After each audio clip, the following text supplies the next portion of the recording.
ஸ்டாலினப்பா. தமிழ்நாட்டில் பிறந்தது தப்பாப்பா. தமிழ்நாட்டில் பிறந்தது தப்பாப்பா.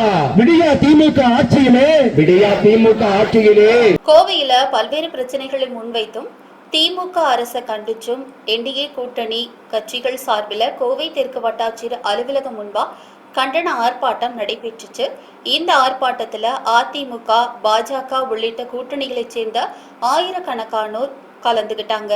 முன்னாள் அமைச்சர் SP வேலுமணி மற்றும் பாஜக முன்னாள் மாநில தலைவர் K அண்ணாமலை உள்ளிட்டோரும் இதுல கலந்துகிட்டாங்க. ஆர்ப்பாட்டத்தில் பேசிய அண்ணாமலை அவர்கள், கடந்த 5 ஆண்டுகளா தமிழகத்தில் காட்டாட்சி, குடும்ப ஆட்சி, பேயாட்சி போன்ற நிலைகள் நிலவி வருதுன்னு, இந்த 5 ஆண்டுகளா அதை பொறுத்து கொண்டு அரசியல் பணியை தொடர்ந்து செய்து வரும் அனைத்து கட்சி தொண்டர்களுக்கும் தன்னுடைய நன்றியை தெரிவிச்சுக்கிறதா அவர் கூறியிருக்காரு. மேலும் மார்ச் 8ஆம் தேதி மகளிர் தினத்தை கொண்டாடி கொண்டிருந்த நேரத்தில் 72 வயது முதியவர் தூங்கிக் கொண்டிருந்த போது அவரது தலையில் கல்லால் அடித்து கொலை செய்யப்பட்டிருக்காரு. அவரது மனைவியிடம் பாலியல் வன்கொடுமை நடத்தப்பட்ட சம்பவமும் அரங்கேறியிருக்கு.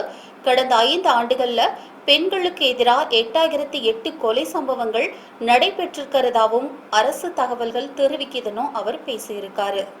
ஏறி போச்சு. கொள்ளையடிக்கும் ஸ்டாலின் ஆட்சியில் கொள்ளையடிக்கும் ஸ்டாலின் ஆட்சியில் எல்லா விலையும் ஏறி போச்சு. எல்லா விலையும் ஏறி போச்சு. அரிசி பருப்பு பாமாயில், அரிசி பருப்பு பாமாயில், பால் விலையும் ஏறி போச்சு. பால் விலையும் ஏறி போச்சு. கொள்ளை கும்பலின் ஆட்சியிலே, கொள்ளை கும்பலின் ஆட்சியிலே ஏழைகள் வாழ வழி இல்லை. ஏழைகள் வாழ வழி இல்லை. குப்பை வரி, குடிசை வரி, குப்பை வரி, குடிசை வரி. குடிநீருக்கும் ஸ்டாலினப்பா. தமிழ்நாட்டில் பிறந்தது தப்பாப்பா. தமிழ்நாட்டில் பிறந்தது தப்பாப்பா. விடியா திமுக ஆட்சியிலே, விடியா திமுக ஆட்சியிலே மின்சார மடங்கு உயர்ந்தாச்சு. 3 மடங்கு உயர்ந்தாச்சு. சிறு தொழில் செய்வோர் குடும்பங்களே, சிறுதொழில் செய்வோர் குடும்பங்களோ நாசமாச்சு நாசமாச்சு. நாசமாச்சு நாசமாச்சு. கரண்ட் பில்ல பார்த்தாலே, கரண்ட் பில்லை பார்த்தாலே சாக்கடிக்குது அப்பப்பா. சாக்கடிக்குது அப்பப்பா. என்னாச்சு என்னாச்சு என்னாச்சு என்னாச்சு.